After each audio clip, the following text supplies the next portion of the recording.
KSFO. Stanley Kurtz is a senior fellow at the Ethics and Public Policy Center. He's written for the National Review, Weekly Standard, Wall Street Journal. His last book was Radical in Chief. We talked to him when that book came out, and he has a brand new book out today. It's entitled Spreading the Wealth, How Obama is Robbing the Suburbs to Pay for the Cities. Dr. Kurtz, thank you so much for another great book. Brian, Melanie, thanks so much for having me back. Delightful. Well, this is a book. It's a must-read. I think it's going to move the needle a little bit because you're talking here about Obama's middle class. He's always talking, Stanley, about helping the middle class, but you're saying, no, this is a smokescreen. Tell us about it. That's exactly right, Brian. What I've discovered is that Barack Obama actually would like to abolish America's suburbs. Now, that might sound hard to believe, but for nearly 2 decades, Obama has been a huge supporter of a movement whose goal is to have city governments swallow up and control suburban governments.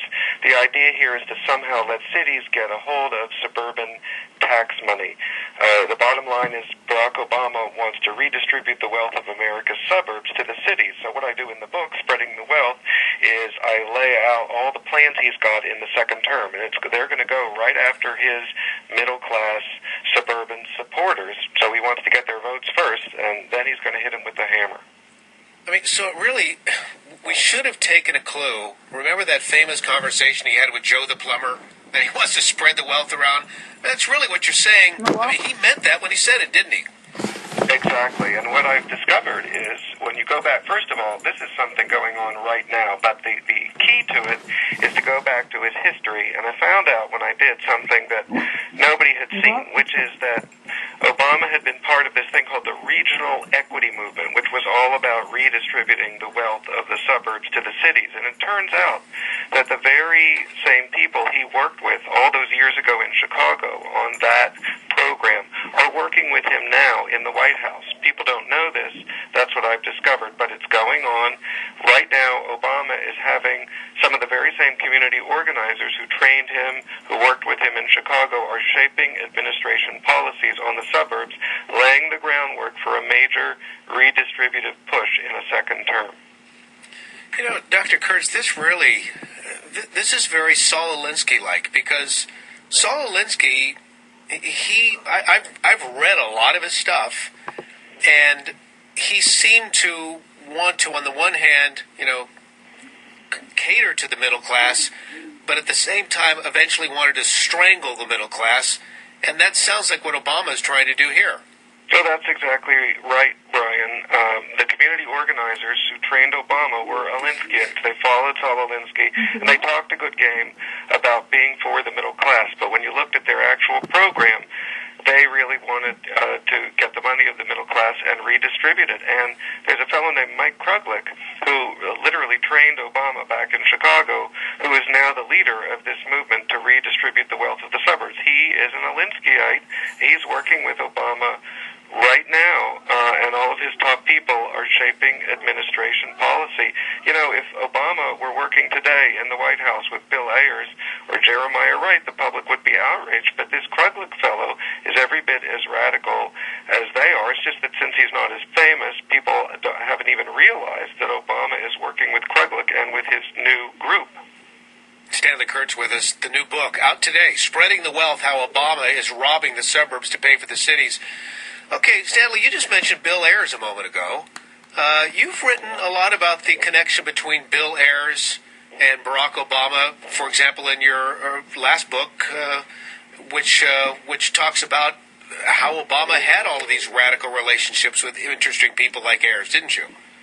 Absolutely, and it turns out in this second book, the issue comes up again. It's not that Obama is working directly with Ayers in the White House as he is with this Kruglich fellow, but Ayers has a favorite education expert named Linda Darling Hammond, who was Obama's top education advisor, and she got close to becoming Secretary of Education, but she was so far to the left that even the Democrats objected to that. Well, she is now in considerable control in an informal way of Obama's education agenda, and the focus is redistributing suburban urban education funding to city schools, and there are plenty of plans for that I've laid out in the book that are going to kick in the second term as well. So in a way, Ayer's work with Obama on education, which is what I wrote about in 2008, is continuing in an only slightly disguised form in the second term. That's fascinating, because here in California, certain school districts are funded with one formula, others are formulated with another,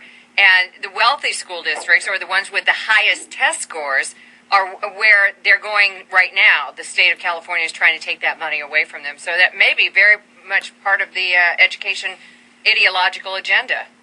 Exactly, Melanie, and what Obama is going to try to do, working with this Linda Darling-Hammond, is to condition federal education aid on meeting certain formulas. So in effect, that they'll be putting a vice of federal pressure, saying you can't have this money unless you follow the formula that is more redistributive that is being pushed in your state. So they're all going to work together to try to push for this redistribution, because the organizers who trained Obama and Obama himself, as I show in the book, they really don't think the suburbs are fair to begin with. They see suburbs as the product of greed, basically, of people trying to take their tax money away from the urban poor. I don't think that's what suburbs are at all, but that's how Obama and his mentors viewed them. Boy, it all starts to tie together here, because we've got plans here in the Bay Area, Stanley. I've written about this extensively in a couple books that I wrote, how the environmentalists have a plan to get people out of the suburbs and into the cities as well. But now you're telling the other side of this story, and it's actually quite frightening in the way they want to reshape America, isn't it? Well, that's a big theme. You've hit on a big theme of the book, Brian. There's a lot of stuff in the book, and you guys are pulling it all out. It's interesting. There is also a drive to force suburbanites to literally move back to the city, not just redistribute their money, but bring them and their tax money back to the city. Now, this usually goes under the guise of environmentalism, and of course some people are perfectly sincere about their environmentalism, but what I found out in the book is that Obama and the community organizers he's working with now in the White House very consciously use environmentalism as an excuse, because they know that if they said, the reason we want you to go back to the city is to take your tax money and give it to the city, people would rebel. So instead, they've seized upon these environmental issues as a cover. And so I've got them saying, this isn't just me saying it, I quote people who are part of this movement that Obama is supporting right now, saying, we use the environmental stuff, the global warming, as a cover for what we really want, which is redistribution. Dr. Stanley Kurtz, another excellent book. It's a must-read. Spreading the Wealth, How Obama is Robbing the Suburbs to Pay for the Cities. It's out today.